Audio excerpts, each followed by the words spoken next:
Shalom, selamat malam Bapak Ibu, rekan-rekan para pejuang pendidikan Kristen di Indonesia. Wah, luar biasa karena malam ini kita masih diberikan kesempatan untuk belajar kembali melalui ruang streaming ini, yaitu live streaming Majelis Pendidikan Kristen di Indonesia yang berkolaborasi dengan Bara Digital Ministry. Nah, malam hari ini kita akan bersama-sama belajar dengan pakarnya tentu dari bidang pendidikan juga, dan topik yang akan kita bahas yaitu Merdeka Belajar dan Pengembangan Keterampilan Abad 21. Nah, ini menarik nih, Bapak Ibu harus pantengin dari awal sampai akhir. Nah, kalau ada pertanyaan berkaitan dengan topik kita malam hari ini, Bapak Ibu bisa menyampaikan di kolom chat ataupun di komentar dari Facebook maupun Instagram dan juga YouTube MPK maupun YouTube Bara Digital Ministry. Nanti kita akan diskusi sama-sama dengan narasumber kita pada malam hari ini. Oke, saya memperkenalkan dulu narasumber kita yaitu Dr. Adi Winanto, MPD. Beliau adalah dosen S2 Pendidikan Dasar UKSW. Pak Adi juga adalah Wakil Dekan FKIP dan juga tim Pusat Studi 3CM Center UKSW. Nah, Bapak Ibu, dari profilnya saja kita tahu Pak Adi adalah pakar dalam bidangnya yang akan juga membahas materi pada malam hari ini. Dan jangan sungkan-sungkan untuk bertanya apa saja yang Bapak Ibu mau tanyakan mengenai topik kita malam hari ini. Baik, sebelum saya serahkan ke Pak Adi, kita akan berdoa dan setelah doa, Pak Adi akan masuk dengan presentasinya. Baik, mari kita berdoa. Bapa yang baik, kami mengucap syukur untuk waktu dan kesempatan yang Engkau berikan kepada kami untuk belajar malam hari ini. Kami mohon hikmat dan kuasa Tuhan menyertai kami, agar kami mampu mengerti dan memahami materi yang disampaikan untuk kami aplikasikan dalam dunia pendidikan yang Tuhan percayakan kepada kami. Tuhan berkati hamba-Mu, Pak Adi yang akan menyampaikan materi, biarlah hikmat Tuhan berkuasa untuk hamba-Mu, sehingga materi yang sudah dipersiapkan menjadi berkat bagi kami semua. Semua jaringan media yang kami gunakan, Tuhan berkati agar berproses dengan baik. Dalam nama Tuhan Yesus kami berdoa, amin. Baik Pak Adi, saya persilakan untuk penyampaian materinya. Selamat malam, Bu Susan, juga Bapak Ibu semuanya. Nah, ini salam sejahtera ya untuk kita semuanya, sehingga kita bisa bertemu ini di ruang virtual. Gitu ya. Baik, Bapak Ibu semuanya, malam ini kita akan mendiskusikan itu ya tentang topik Merdeka Belajar dan Pengembangan Keterampilan Abad 21. Ya, ini sebenarnya satu topik yang tidak asing ya di masa saat ini, karena memang kurikulum yang berlaku di Indonesia saat ini, kurikulum Merdeka itu ya, itu menjadi satu hal yang sudah di tahun 2024 ini menjadi kurikulum tunggal gitu ya, yang dijalankan oleh pemerintah ya. Dan kurikulum ini itu yaitu yang merambah baik di tingkat sekolah, baik dari TK, SD, SMP, SMA gitu ya, ataupun di perguruan tinggi ya, yang tentu akan mengikuti atau mengadopsi itu ya dari kurikulum yang ada ya. Dan topik ini tentang Merdeka Belajar itu adalah bagian dari bagaimana kita menerapkan konsep belajar gitu ya, di abad saat ini, abad 21. Nah, dua hal ini ya, Merdeka Belajar dan Keterampilan Abad 21 ini adalah dua hal yang tidak bisa dipisahkan gitu ya, karena ini berhubungan satu dengan yang lainnya gitu ya. Dan topik ini bisa namanya juga membangun generasi masa depan gitu ya. Karena memang di dunia pendidikan itu ya, kita perlu membangun anak didik kita itu ya, untuk menjadi generasi yang siap gitu ya di dalam menghadapi tantangan zaman. Merdeka Belajar ini adalah sebuah konsep yang mendorong pembelajaran itu ya supaya lebih relevan dan berpusat pada siswa atau peserta didik. Ya. Kalau dulu biasanya dikenal student center, ya ini sudah sering kita dengar. Nah, tapi seperti apa itu ya konsep belajar yang berpusat pada siswa ini? Ya. Sehingga konsep ini itu bertujuan untuk membangun generasi kita, gitu ya. Karena anak didik kita itu mereka punya potensi, ya, apalagi sudah muncul tuh ya, kalau dari generasi itu generasi alpha, ya. Generasi yang saat ini adalah generasi yang paling cerdas di antara generasi-generasi yang lainnya. Ya. Di dalam konsep merdeka belajar ini, ya, kita menekankan bagaimana siswa itu kita dudukkan ya di dalam otonomi, ya, siswa punya otonomi di dalam proses pembelajarannya. Ya. Siswa memiliki kesempatan ya untuk memilih apa yang dia pelajari, gitu ya, bidang studi, bahkan metodenya, gitu ya, kecepatan belajarnya, sesuai dengan kemampuan dan potensi mereka. Ya. Nah, satu hal yang ada di sana yaitu pembelajaran berdiferensiasi. Ini istilah yang tidak asing tuh ya di dalam kurikulum Merdeka saat ini. Yaitu bahwa kita itu menyesuaikan pembelajaran kita dengan metode pembelajaran sesuai dengan kebutuhan dan gaya belajar siswa. Nah, kalau kita hubungkan tuh ya dengan pendidikan Kristen, ya, kalau kita dikatakan bahwa kan kita itu punya karunia yang berbeda-beda, gitu ya.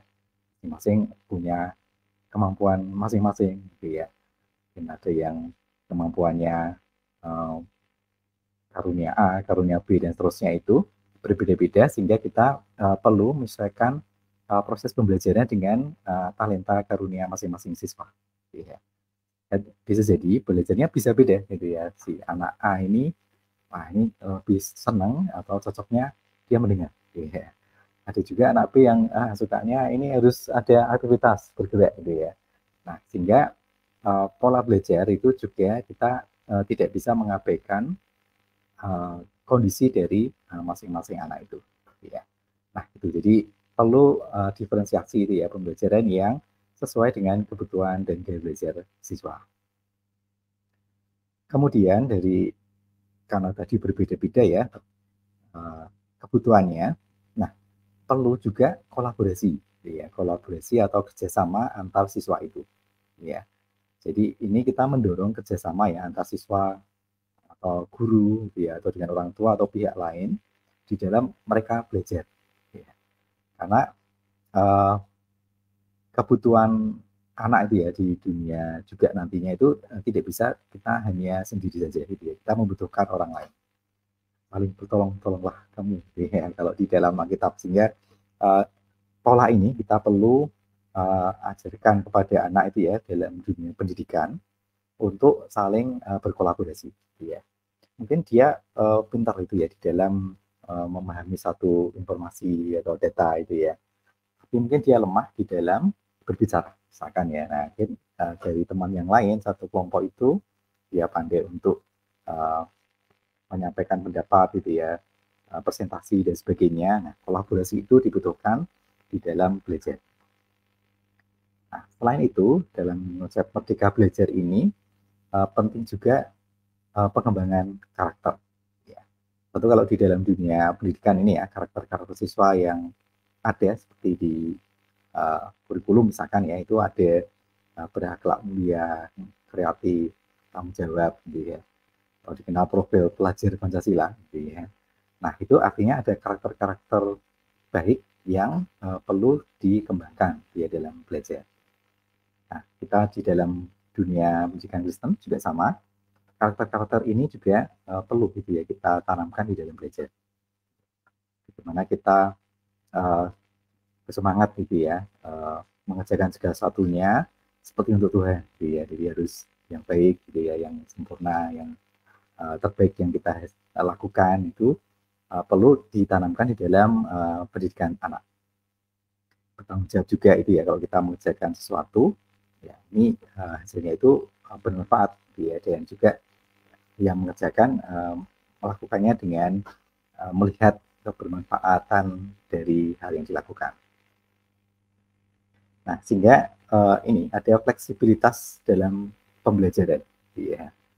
Nah, karena kalau dalam konsep pendidikan sebelumnya itu kan harus mengikuti itu ya, wah ini pelajarannya harus duduk di kelas gitu ya, harus mengikuti panduan yang sudah ditetapkan. Ya. Nah, bisa jadi dalam pembelajaran itu anak mungkin perlu melihat dunia luar, gitu ya, di luar kelas, mungkin juga mengakses informasi-informasi selain yang ada di buku, gitu ya. Dari YouTube misalkan ya, tentu informasi-informasi yang sesuai ya, yang relevan dengan kebutuhan, gitu ya. Ataupun hal lain yang dilakukan dalam proses belajar itu, gitu ya. Bisa juga mandiri, gitu ya. Ada saatnya juga untuk kerja kelompok, gitu ya, yang membuat anak bisa menikmati proses belajar itu. Mungkin juga bisa kita fasilitasi ya dengan media-media teknologi, gitu ya. Apakah itu dalam bentuk permainan itu ya, game edukatif, gitu ya, yang itu bisa menjadi sarana itu ya anak-anak supaya tidak melulu hanya untuk main game yang senang-senang aja, gitu ya, tapi game yang ini ada edukasi di dalamnya. Ya, ini menjadi satu hal yang menjadi konsep dari Merdeka Belajar itu. Nah, hal ini itu berkaitan dengan tantangan pendidikan kita di abad 21 ini. Salah satu hal yang nampak sekali itu ya, perkembangan teknologi. Di sini tidak bisa dipungkiri itu ya, anak kita saat ini, siswa kita itu ya, kita sendiri pun itu ya, dibanjiri dengan teknologi yang ada di sekitar kita, gitu ya. Terus berkembang terus, gitu ya, sangat cepat sekali, gitu ya. Perkembangan yang ada itu ya, sehingga kita bisa menggunakan itu ya, ataupun mengakses informasi-informasi belajar ini dengan teknologi yang ada, gitu ya. Sehingga memang siswa perlu memiliki keterampilan, gitu ya, digital untuk beradaptasi dengan dunia kerja yang memang saat ini berbasis teknologi. Nah, teknologi sendiri tentu bukan hanya yang harus elektronik, ya, dan sebagainya itu tidak, tetapi juga hal yang mekanis itu ya, itu juga berkaitan dengan teknologi, ya. Nah, tapi ini tentu dalam abad 21 ini menjadi hal yang sangat-sangat ya bisa dikatakan membanjiri ya di semua aspek kehidupan kita. Ya. Nah, kemudian berikutnya juga ada kecepatan perubahan. Ya. Mudah sekali berubah gitu ya kondisi yang ada di dunia ini. Ya. Sehingga dalam dunia pendidikan kita perlu mengadopsi gitu ya, bagaimana cara kita menyesuaikan dengan perubahan yang ada yang sangat cepat sekali. Ya. Ini dalam segala hal gitu ya, dalam dunia kehidupan gitu ya, ataupun dalam teknologi gitu ya. Dalam aspek apapun ini kecepatan perubahan itu sangat-sangat ya luar biasa gitu ya, sehingga kita bagaimana kita mengatasi hal itu, maka kita perlu menyiapkan diri kita supaya mampu menghadapi kecepatan perubahan ini. Di lain sisi ada juga kesenjangan gitu ya, dengan digital yang terjadi di dunia gitu ya. Nah, di negara kita saja gitu ya, mungkin bisa jadi ada satu daerah yang akses saja sulit didapat gitu ya, sehingga bagaimana mereka mendapat informasi dari dunia digital itu menjadi sangat sulit diperoleh. Nah, sehingga ini juga menjadi tantangan juga kalau kita berada di dunia gitu ya, karena ada yang mudah mendapatkan akses informasi gitu ya, IT dan sebagainya, tetapi ada juga yang kesulitan dia mendapatkan akses itu, ya, ada kesenjangan digital di sana. Nah, ini masih terjadi di abad saat ini. Nah, sehingga keterampilan apa yang dibutuhkan itu ya di abad saat ini? Ini biasanya kalau di dalam informasi literatur itu ya dikenal dengan POSI, gitu ya. Yaitu ada si pertama itu critical thinking, kemudian si kedua ada creativity atau kreatif, kemudian juga ada collaboration, lalu ada communication, ya, komunikasi. Yang berpikir kritis dan kreatif ini adalah sebuah kemampuan yang dibutuhkan itu ya untuk menganalisis informasi, kemudian memecahkan masalah, ataupun berpikir out of the box gitu ya, berpikir yang di luar dari biasanya. Nah, ini dibutuhkan saat ini gitu ya, karena tadi ya perubahan yang sangat cepat yang terjadi di dunia ini, sehingga kita perlu menumbuhkan bagaimana kita mengkritisi gitu ya, dari informasi yang ada itu. Gitu ya. Mengajak siswa untuk berpikir kreatif di dalam memecahkan suatu masalah. Misalkan itu ya, kita mengajak anak, contoh sederhana anak SD, gitu ya, itu juga bisa kita ajak mereka untuk berpikir kritis dan kreatif. Gitu ya. Misalkan ada masalah, siswa ini kalau mau sekolah harus nyebrang jembatan, gitu ya, di bawahnya ada sungai. Gitu ya. Nah, kalau jembatannya rusak misalkan ya, sehingga dia harus turun ke sungai, lewati sungai air itu gitu ya, sampai ke seberang untuk menuju ke sekolah misalkan. Nah, ini ada masalah yang dihadapi gitu ya. Kalau kita lihat di media sosial itu kan sering ditunjukkan seperti itu. Gitu ya. Nah, ini ada masalah seperti itu. Nah, sehingga kita bisa mengajak anak untuk memecahkan itu, misalkan ya, dengan memikirkan bagaimana ya cara membuat jembatan gitu ya, supaya bisa menghubungkan satu sisi dengan sisi lain di sungai itu, sehingga orang bisa melewati jembatan itu. Nah, dengan sederhana kita bisa mengajak anak itu ya, misalnya dengan permainan alat sederhana gitu ya, sedotan bisa disusun bagaimana buat desain jembatan yang bisa untuk nyebrang gitu ya. Nanti dikasih lem atau dibentuk seperti apa, diberi kebebasan gitu ya. Coba-coba itu ya, lalu nanti diberi beban sedotan atau jembatan yang dibuat tadi. Nah, itu hal sederhana yang bisa kita berikan pada anak untuk berpikir kritis, kreatif itu ya, mendesain sebuah jembatan agar mereka menjadi ini ya, market atau solusi sederhana ya untuk membuat jembatan. Kemudian berikutnya keterampilan komunikasi dan kolaborasi. Nah, jadi dalam kolaborasi tadi ya, kerjasama itu dibutuhkan untuk kita bisa bekerjasama satu orang dengan orang lain gitu ya, di dalam memecahkan satu masalah ya, atau mengerjakan satu tugas secara bersama-sama. Nah, tadi ya, kita punya kemampuan masing-masing gitu ya, dan juga orang lain punya kelebihan ini, kita punya kelebihan itu gitu ya. Nah, kerjasama ini dibutuhkan supaya tujuan yang dicapai itu menjadi berhasil. Komunikasi itu juga dibutuhkan ya, supaya kita bisa berhubungan satu dengan lain gitu ya, untuk membangun jejaring. Nah, kemudian juga keterampilan adaptabilitas gitu ya, beradaptasi dengan kondisi yang ada gitu ya. Baik dengan orang yang mungkin satu visi gitu ya, atau mungkin orang yang satu daerah dengan daerah lain gitu ya, negara satu dengan negara lain mungkin. Nah, kita butuh beradaptasi dengan kondisi ada. Termasuk juga kemampuan ya, kemampuan orang berbeda, kondisi orang berbeda-beda. Nah, ini perlu keterampilan untuk beradaptasi bersama. Kemudian juga ini ya, keterampilan digital teknologi itu ya, karena saat ini zamannya digital teknologi. Nah, sehingga siswa itu perlu bagaimana kita menggunakan teknologi itu secara efektif dan bertanggung jawab. Nah, itu ya. Karena godaannya tentu ini ya, arahnya banyak hal negatif dari teknologi ya. Mungkin main game yang kurang baik gitu ya, berkelahi dan sebagainya gitu ya. Nah, tapi kita bisa selektif gitu ya, menggunakan teknologi itu untuk hal yang baik, yang positif. Nah, sehingga di dalam mendesain kurikulum gitu ya, kita perlu melihat kebutuhan dari kemampuan yang mau dituju itu.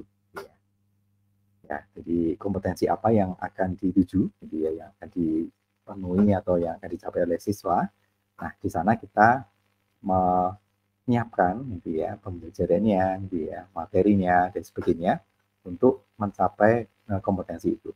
Ya. Kurikulum berbasis kompetensi gitu ya. Dulu sudah sempat dibuat itu ya, KBK di sebelum KTSP itu, lalu K13 kurikulum merdeka saat ini gitu ya. Nah, namanya mungkin berganti gitu ya, tetapi core-nya gitu ya, inti dari kurikulumnya itu sebenarnya sama gitu ya. Hal apa, kompetensi apa yang mau dituju gitu ya. Nah, kalau dalam abad 21 tentu tadi ya, berpikir kritis, kemudian ada kreativitas, komunikasi, kolaborasi gitu ya, kemampuan melek teknologi. Nah, itu perlu kita siapkan agar anak itu ya ini bisa mengikuti perkembangan zaman yang ada. Nah, itu ya. Jadi seperti kalau berkritis tentu ini ya menganalisis informasi, memecahkan masalah misalkan. Karena saat ini bukan zamannya hanya sekedar menghafal gitu ya. Karena dengan mudah kita dapatkan informasi gitu ya, sehingga kita bisa menganalisis itu ya, mengolah informasi itu. Ya. Nah, ini beberapa hal yang menjadi poin penting ya yang perlu masuk dalam kurikulum kita. Nah, lalu bagaimana dengan pembelajarannya? Ya. Nah, tentu pembelajaran yang ada saat ini itu ya perlu aktif dan kolaboratif. Karena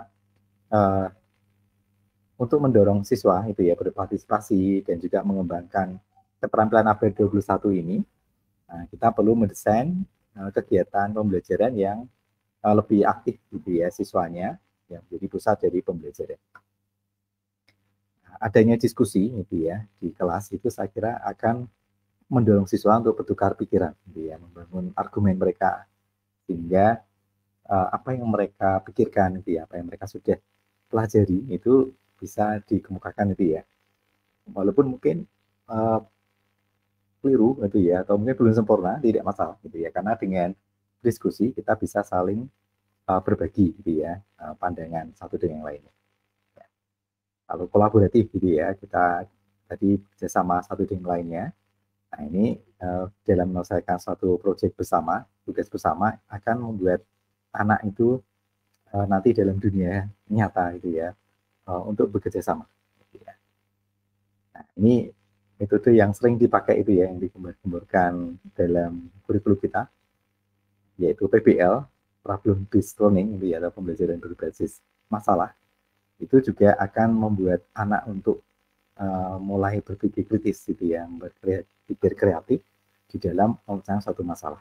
Ya, jadi kita membawa masalah ke dalam pembelajaran di kelas, lalu kita ajak siswa untuk memecahkan masalah itu.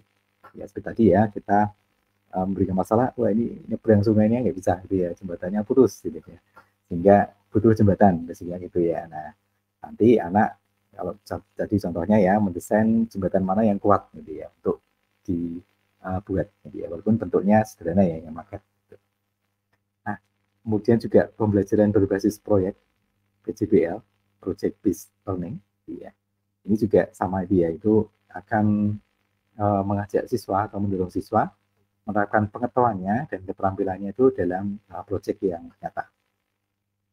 Nah, ini kan panas gitu ya dunia gitu ya. Nah itu misalkan kita mengajak anak untuk menanam pohon gitu ya, tanaman gitu ya. Nah itu bisa jadi proyek bagaimana ya tanam yang bisa membuat halaman sekolah gitu ya, atau halaman rumah jadi lebih sejuk dan sebagainya. Nah, dengan proyek-proyek yang ada ini siswa akan berkreasi ya, ini saya pilih tanaman apa ya gitu ya, apa yang mudah dibuat, tanahnya bagaimana itu ya, kalau nggak ada lahan bagaimana ini gitu ya, pakai pot bisakah. Nah itu akan menjadi sebuah proyek menarik yang akan membuat anak untuk berpikir yang akan out of the box gitu ya.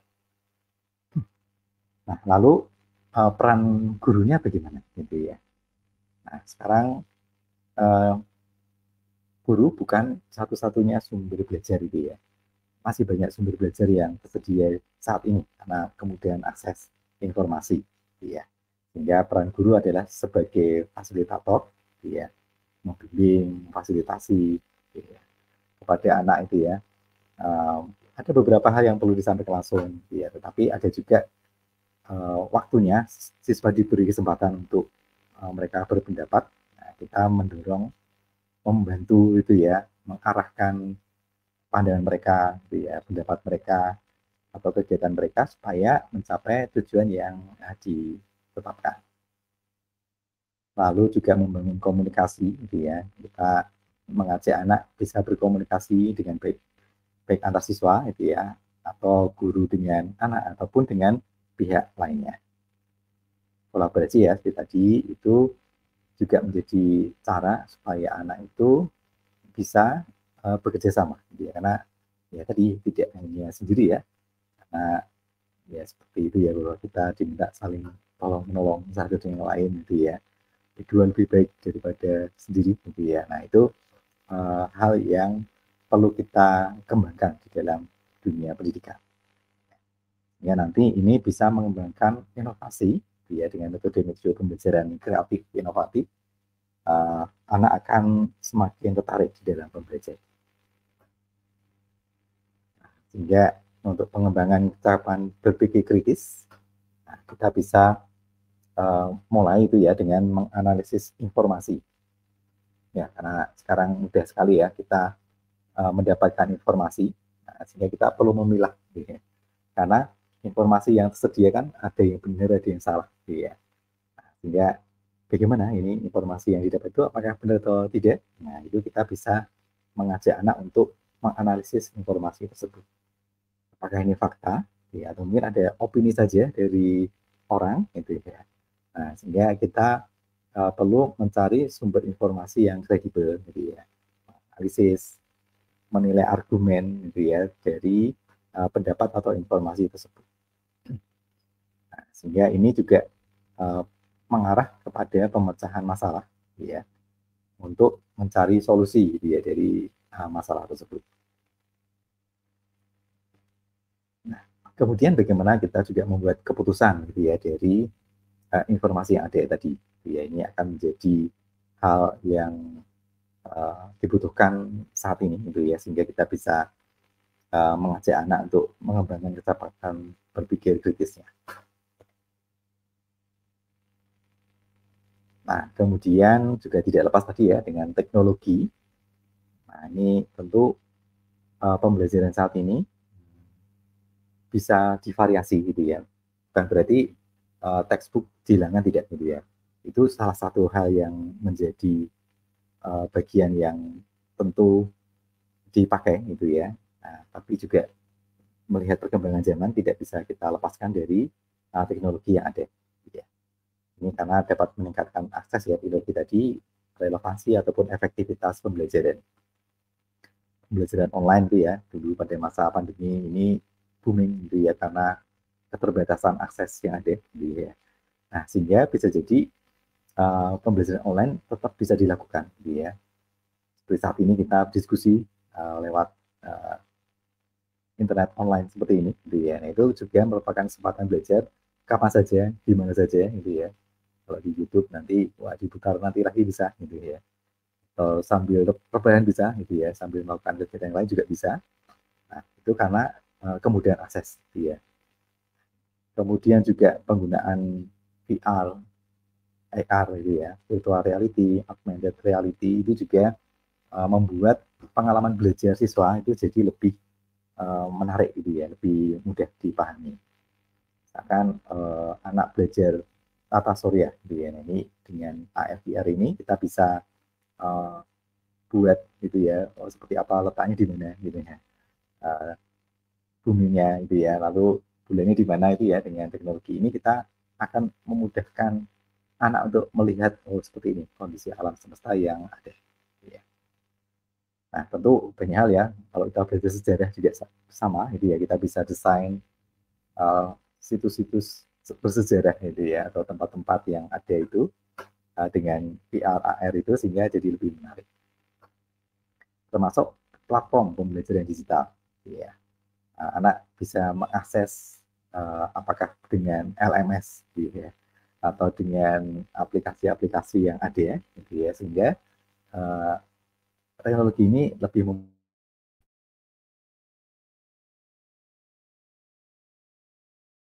bagaimana kita menggunakan teknologinya itu untuk belajar gitu ya, itu yang lebih pentingnya di sana. Nah itu, jadi hal yang perlu diperhatikan tuh ya dalam metode belajar tadi, dan juga keterampilan bagi tadi itu saling berkaitan, gitu ya. Terutama tentu ini dari gurunya ya, perlu meningkatkan kualitas baik dari cara pembelajarannya itu ya, kemudian peran guru dalam pendidikan, supaya anak didik itu bisa bertumbuh ya di dalam keterampilan berpikir kritisnya, kreativitasnya, kolaborasinya ataupun komunikasinya. Kemudian akses teknologi itu mungkin hal yang ya, tantangan juga ya, ini apakah boleh atau tidak. Nah, itu ya tinggal kita memfilter itu ya, bagian-bagian mana yang sesuai itu ya, bagian mana yang belum saatnya, itu kita bisa sesuaikan dengan kebutuhannya. Kolaborasi ya itu juga butuh gitu ya, bahwa siswa itu perlu bekerjasama ya, kita perlu bekerjasama dalam kehidupan nyata ini. Nah, sehingga pola pembelajaran di sekolah ataupun di perguruan tinggi gitu ya perlu dibangun sejak dini di sana. Nah, terakhir ini kita perlu mengembangkan kurikulum yang relevan ya untuk dunia pendidikan itu. Baik, saya kira itu gitu ya konsep dari Merdeka Belajar dan juga keterampilan abad 21 ya yang dibutuhkan di saat ini. Begitu Bu Susan, ini ya intisari dari topik ini. Ini waktu selanjutnya saya kembalikan ke Bu Susan. Baik, Pak Adi, terima kasih untuk penyampaian materinya. Wah, kita diperkaya dengan materi yang sangat luar biasa malam hari ini. Mungkin materi ini beberapa narasumber pernah menyampaikan, tapi yang kali ini dalam versi yang berbeda. Pak Adi juga menyampaikan dengan teori-teori yang sangat kaya untuk kita bisa dapat aplikasikan dalam pembelajaran kita di kelas, buat guru-guru tentunya. Penting tadi di poin-poin yang Pak Adi sampaikan, kalau Bapak Ibu ikutin, bisa komen apa yang menurut Bapak Ibu sangat penting untuk bisa diaplikasikan dalam pembelajaran Bapak Ibu di kelas masing-masing. Pak Adi, saya ada pertanyaan, karena kita masuk di ruang diskusi malam hari ini.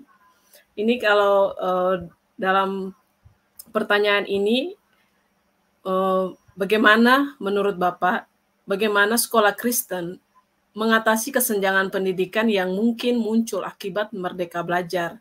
Dalam artian, ada kesenjangan mungkin kebutuhan siswa yang sulit untuk mengikuti proses dari model Merdeka Belajar ini, atau mungkin siswa yang sudah jauh bisa lebih melampaui dari proses Merdeka Belajar ini. Apakah ada program-program dukungan tambahan yang bisa mensuplai ya untuk ada kesenjangan-kesenjangan dalam program ini, Pak? Bisa Bapak jelasin? Oke, ya baik Bu Susan. Ini menarik itu ya pertanyaannya. Ini sekolah Kristen tentu pasti akan menghadapi gitu ya. Ada sekolah-sekolah Kristen yang sudah menerapkan kurikulum ini dengan baik gitu ya, karena mungkin didukung dengan sarana-prasarana sumber daya yang ada itu ya, sehingga ini tidak menjadi masalah gitu ya. Sementara ada juga sekolah-sekolah yang kesulitan gitu ya untuk menerapkan konsep ini gitu ya. Mungkin juga terkendala dengan fasilitas gitu ya, sumber daya manusianya atau mungkin sumber daya yang lainnya itu ya, sehingga muncul ada kesenjangan tuh ya di antara sekolah Kristen itu. Ya, ini memang real terjadi. Ya. Nah, sehingga bagaimana ya caranya? Nah, tentu ini dilihat dari penyebabnya dulu, gitu ya. Apa yang membuat terjadinya kesenjangan itu? Gitu ya.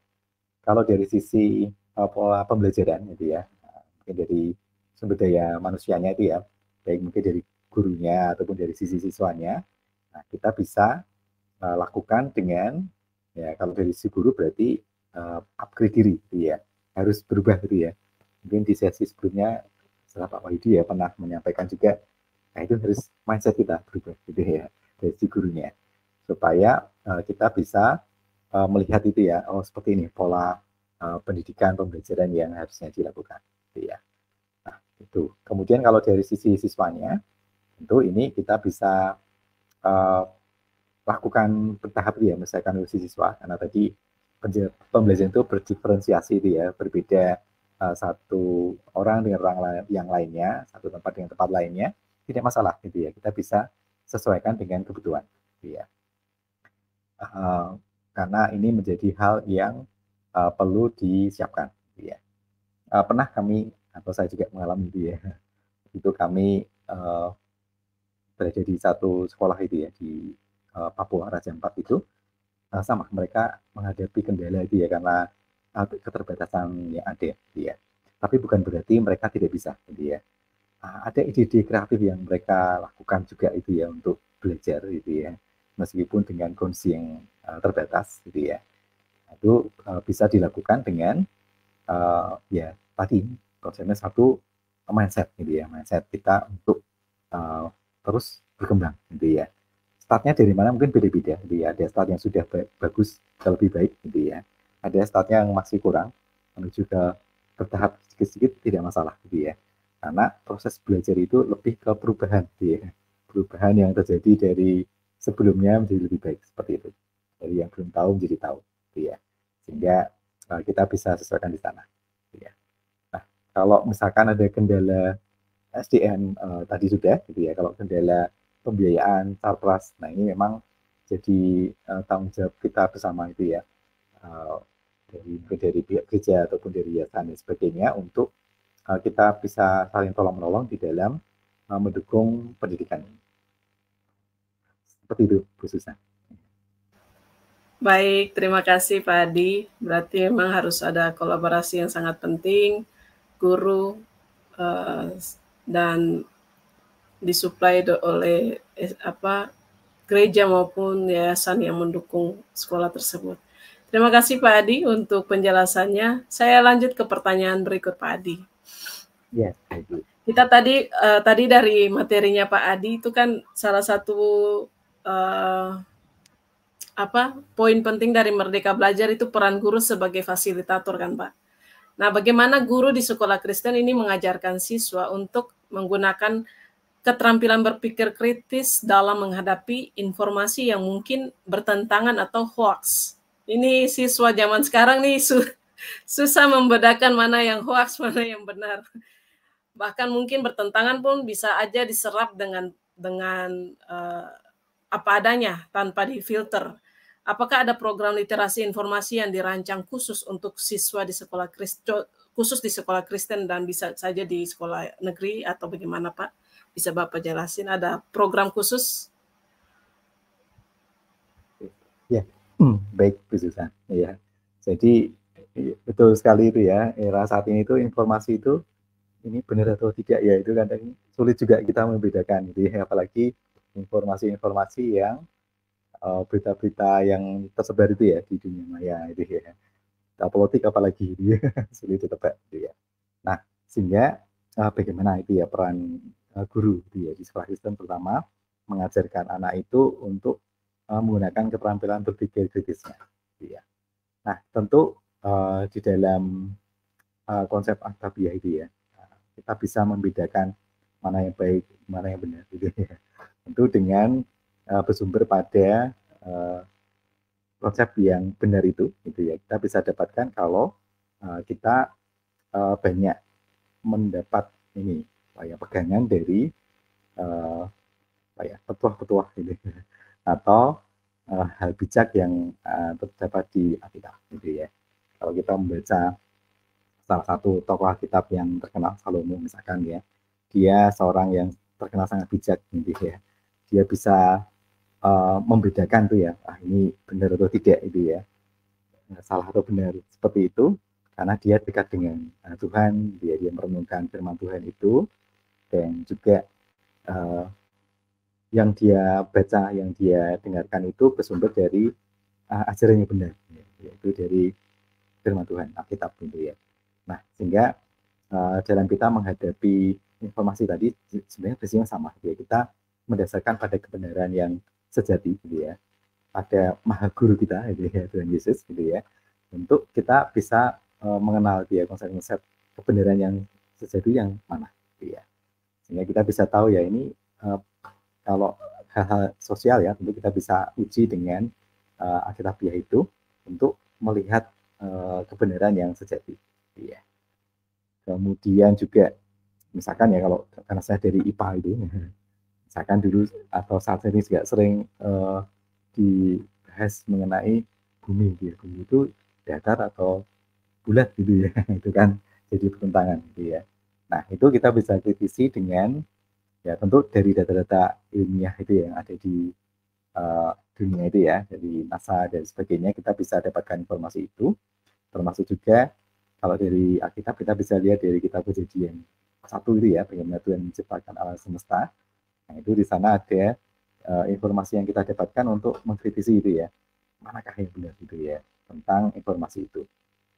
Nah, dari sini berarti seperti itu gitu ya, jadi konsep bagaimana kita melihat segala sesuatunya gitu ya, untuk melihat informasi itu benar atau salah, tentu dengan data-data fakta itu ya, juga dengan konsep yang mendasar gitu ya, dengan firman Tuhan itu akan membantu kita mengetahui apakah informasi itu benar atau salah gitu ya.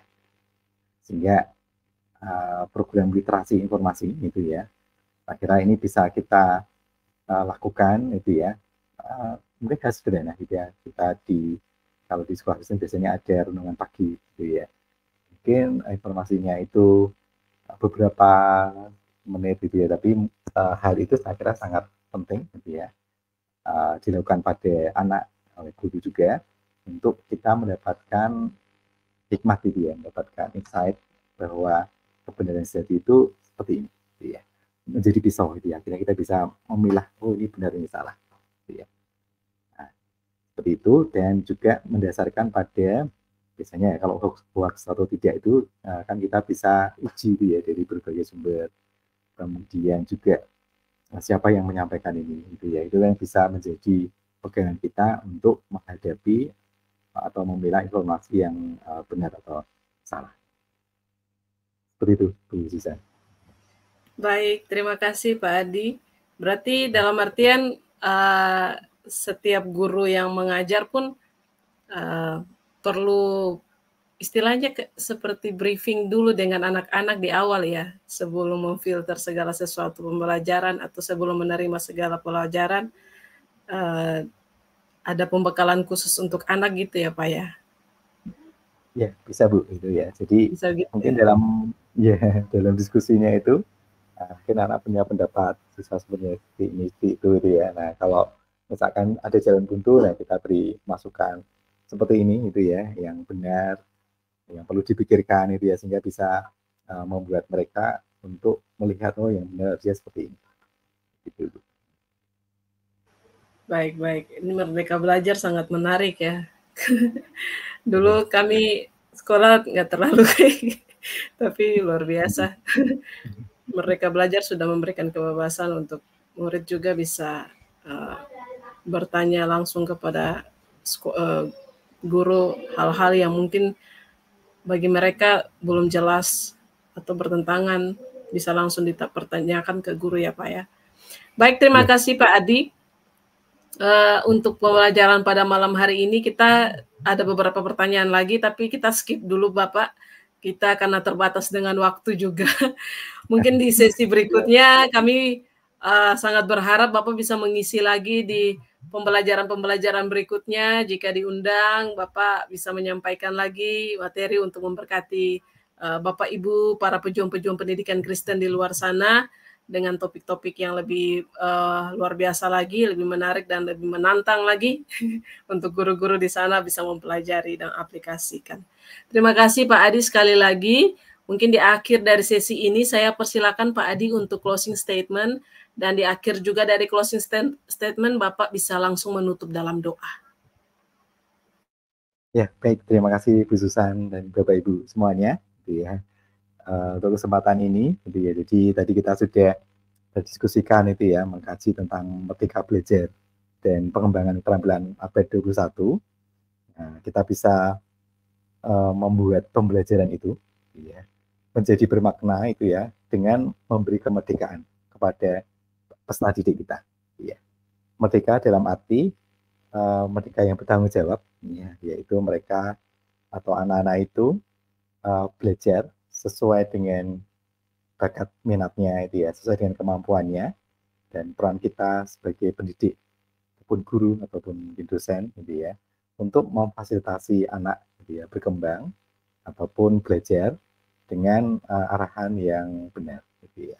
Sehingga peran kita sebagai pendidik itu adalah memberi bantuan gitu ya, fasilitas kepada anak, jadi mentoring mereka dalam mereka berkembang sesuai dengan potensinya masing-masing. Seperti itu, Bu Susan dan Bapak Ibu, gitu ya. Baik, untuk materi ini Bu Susan ya, kita tutup dalam doa, itu ya, sebelum kita mengakhiri kita ini. Mari Bapak Ibu kita satu di dalam doa. Bapa kami di surga, terpujilah Engkau ya Allah, Allah kami bersama dalam kehidupan kami ini. Terima kasih Tuhan atas kasih karunia-Mu kepada kami, sehingga kami terus berkarya itu karena kasih-Mu ya Allah. Pimpin kami Tuhan di dalam kami, dalam pendidikan ini, baik menjadi guru, dosen ataupun siswa, kami terus menjadi orang yang terus hidup dalam naungan kasih-Mu Bapa. Bagaimana kami menciptakan individu-individu, orang-orang yang saling tumbuh bekerja sama, yang saling hidup bersama ya Allah, untuk membangun satu komunitas yang sesuai dengan kehendak-Mu ya. Kiranya Tuhan memampukan kami di dalam kami hidup di dalam dunia ini, ya, karena kami percaya Tuhan memimpin kami masing-masing dengan karunia yang Tuhan berikan kepada kami, untuk kami saling membantu satu dengan yang lain, supaya kami memuliakan nama Bapa dan turut di dalam karya-Mu di dalam dunia ini. Terima kasih Tuhan atas kasih-Mu kepada kami, dan kami naikkan doa kami ini hanya di dalam nama Tuhan kami, Yesus Kristus. Terima kasih Tuhan. Amin. Baik, terima kasih Pak Adi, untuk sekali lagi saya bilang terima kasih. Terus terima kasih Pak untuk berkat yang luar biasa yang Bapak sampaikan melalui pembelajaran pada malam hari ini. Tentunya kami sangat berharap bisa berjumpa lagi dalam momen-momen dan webinar-webinar maupun live streaming berikutnya dengan Bapak. Tuhan memberkati Bapak dalam setiap tugas tanggung jawab dan pekerjaan yang Tuhan percayakan. Dan Bapak Ibu semua yang sudah menyaksikan live streaming pada malam hari ini juga, terima kasih. Tuhan memberkati Bapak Ibu juga. Jangan lupa di-share materi ini kepada rekan-rekan Bapak Ibu yang lainnya, supaya banyak orang juga belajar dan memperoleh berkat yang sama dengan yang Bapak Ibu pelajari malam hari ini. Dan kita berjumpa lagi di hari Kamis minggu depan, tentunya dengan topik dan pembicaraan, dengan topik dan narasumber yang berbeda, dan memperkaya Bapak Ibu semua dengan ilmu-ilmu pengetahuan yang luar biasa. Jangan lupa pantengin terus sosial media MPK Indonesia. Banyak informasi yang akan Bapak Ibu terima berkaitan dengan setiap kegiatan-kegiatan yang MPK lakukan. Terima kasih Pak Adi, terima kasih Bapak Ibu semua, dan Tuhan Yesus memberkati kita semua. Selamat malam. Malam, terima kasih pesan Bapak Ibu.